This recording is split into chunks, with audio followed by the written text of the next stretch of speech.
নমস্কার বন্ধুরা, মমতাজ কিচেনে সবাইকে স্বাগত জানিয়ে চলে এলাম নতুন একটা পর্বের সাথে।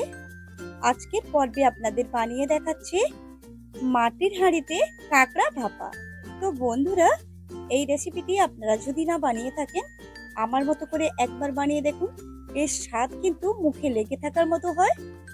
যিনি এই রেসিপিটি একবার খাবেন তিনি কিন্তু বারবার চাইবেন এই রেসিপিটি বানিয়ে দেওয়ার জন্য। তো বন্ধুরা, রেসিপিটি শুরু করার পূর্বে আপনাদের কাছে অনুরোধ, ভিডিওটি কোথাও না স্কিপ করে প্রথম থেকে শেষ পর্যন্ত দেখতে থাকুন। আশা করছি আপনাদের খুবই পছন্দ হবে। তো বন্ধুরা, এখন সরাসরি চলে যাব মূল রেসিপিতে। এর জন্য দেখুন এখানে আমি 4টা কাঁকড়া নিচ্ছি। তো আগে থেকে কাঁকড়াগুলোকে পাগুলোকে ভেঙে নিয়েছি আর পরিষ্কার করে ধুয়ে নিয়েছি। এখন এই কাঁকড়াগুলো খুব ভালোভাবে ভেতরের যে শ্বাস অংশটা রয়েছে আমি বের করে নেব।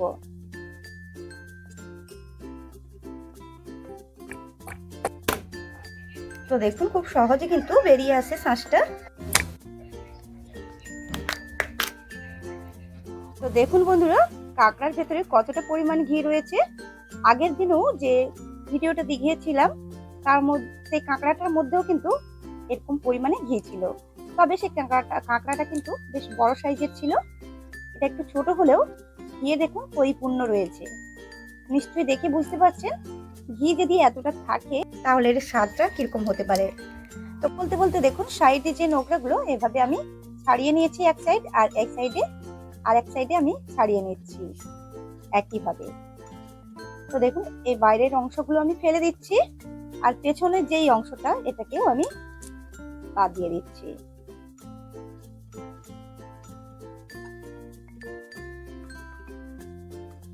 ভেতরে দেখুন কতটা পরিমাণ ঘিয়ে ভর্তি রয়েছে। তো নখ দিয়ে এভাবে একটু চাপ দিয়ে টানলেই কিন্তু খুব সহজে ঘিটা বেরিয়ে আসবে।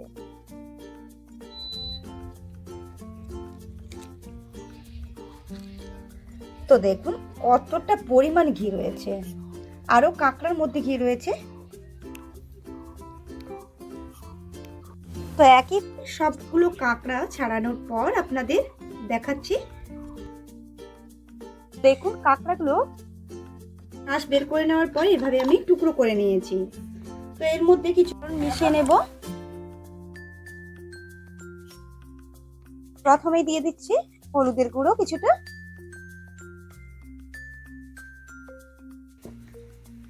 দিয়ে দেব স্বাদ অনুযায়ী লবণ। এখন এই দুটো উপকরণ খুব ভালোভাবে হাত দিয়ে মেখে নেব। তো দেখুন কাঁকড়ার সাথে খুব ভালোভাবে মিশিয়ে নিয়েছি। এখন ঢাকা দিয়ে রেস্টে রেখে দিচ্ছি কিছুক্ষণের জন্য। তো যতক্ষণ কাঁকড়াগুলোকে রেস্টে রেখেছি ততক্ষণ এই পেঁয়াজ, আমি দুটো মিডিয়াম সাইজের পেঁয়াজ নিয়েছি, এভাবে ঝিরিঝিরি করে কেটে নিয়েছি। এই পেঁয়াজটাকে বেটে নেব। আর নিয়েছি 1.5 চামচ পোস্ত, এটাকেও বেটে নেব শিলপাটাতে। আর নিয়েছি 4টি কাঁচা লঙ্কা এবং 1 চামচ রয়েছে সাদা সর্ষে। এগুলোকে শিলপাটাতে বেটে নিয়ে ফিরে আসছি। মশলাগুলো বেটে নিয়ে ফিরলাম। তখন এটাকে একটু সাইডে সরিয়ে রেখে দিচ্ছি। এদিকে দেখুন কাঁকড়াগুলো রেস্টে রেখেছিলাম কিছুক্ষণের জন্য। আর এখানে দেখুন দুটো দাঁড়া এভাবে আমি টুকরো করে নিয়েছি, এর মধ্যেও কিছু লবণ মেশানো। এখন এর মধ্যে কিছু উপকরণ মিশিয়ে নেব। যেমন প্রথমে দিয়ে দিচ্ছি পেঁয়াজ বাটা, দিয়ে দেব কাঁচা লঙ্কা এবং সরষে বাটা, দিয়ে দেব পোস্ত বাটা, দিয়ে দেব হলুদ, এখন হচ্ছে রেড চিলি পাউডার, সব শেষে দিয়ে দিচ্ছি 50 গ্রাম সরষের তেল। এখন এইসব উপকরণগুলো খুব ভালোভাবে কাঁকড়ার সাথে মিশিয়ে নেব। তো এখন লবণটা দিচ্ছি না, যেহেতু কাঁকড়ার সাথে লবণটা দেওয়া ছিল তাই লবণটা দিচ্ছি না, আমি শেষে লবণটা অ্যাড করব। তো দিয়ে দিচ্ছি লবণ, লবণটাকেও খুব ভালোভাবে মিশিয়ে নেব।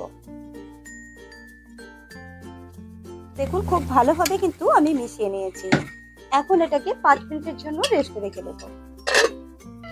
দেখুন এদিকে 5 মিনিট হয়ে গেছে কাঁকড়া রেস্টে রাখা। এখন খুলে নিচ্ছে। আর এদিকে দেখুন ভাপিয়ে এর মধ্যে করে কিন্তু আমি এই কাঁকড়াগুলোকে ভাপিয়ে নেব।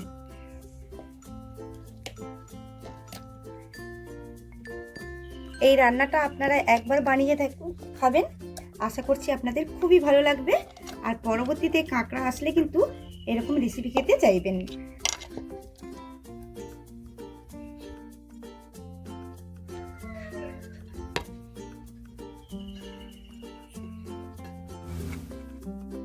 তো দেখুন সবটুকু কাঁকড়ার যে ঢেলে নিয়েছি। আর এদিকে দেখুন কিছুটা মশলা ধোয়া জল নিয়েছি, এখন দিয়েছি।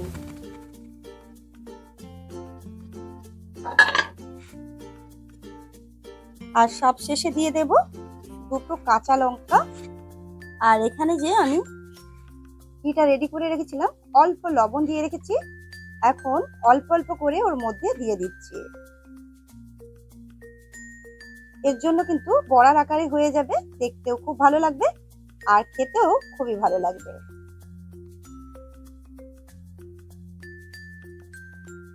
আর সবশেষে আবারও ওপর দিয়ে দিচ্ছি সরষের তেল কিছুটা।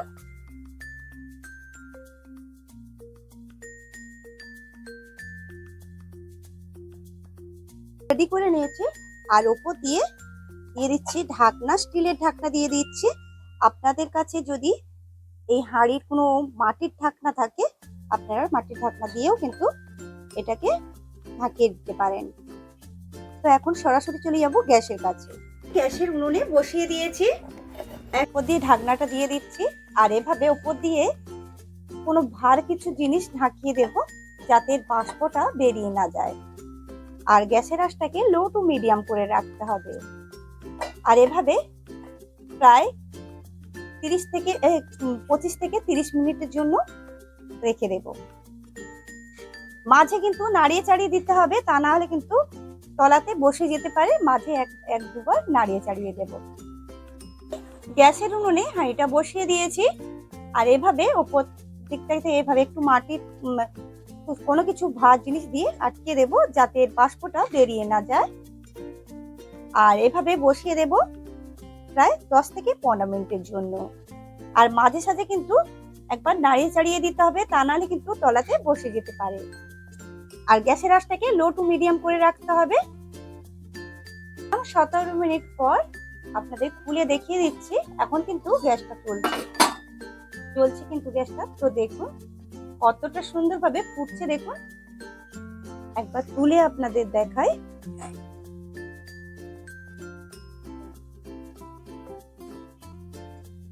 দেখতে দেখুন কতটা সুন্দর হয়েছে।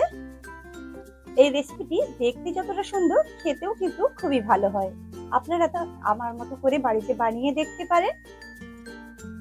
আর আজকের এই রেসিপিটি আপনাদের যদি ভালো লাগে, লাইক করবেন, কমেন্ট করবেন এবং শেয়ার করতেও কিন্তু ভুলবেন না। যে বন্ধু আমার চ্যানেলে এসে নতুন ভিডিও দেখছেন, প্লিজ আমার চ্যানেলটিকে সাবস্ক্রাইব করে পাশে থাকা বেলটি প্রেস করে অল করে রাখবেন, এরকম নিত্য নতুন ভিডিও পেতে। তো দেখুন কথা বলতে বলতে কিন্তু মাটির হাঁড়িতে কাঁকড়া ভাপা একদম রেডি। আমি এখন কিন্তু গ্যাসের আঁচটাকে বন্ধ করে দিচ্ছি। তো আজকে এই পর্যন্ত, দেখা হচ্ছে নতুন কোনো ভিডিওতে। নমস্কার।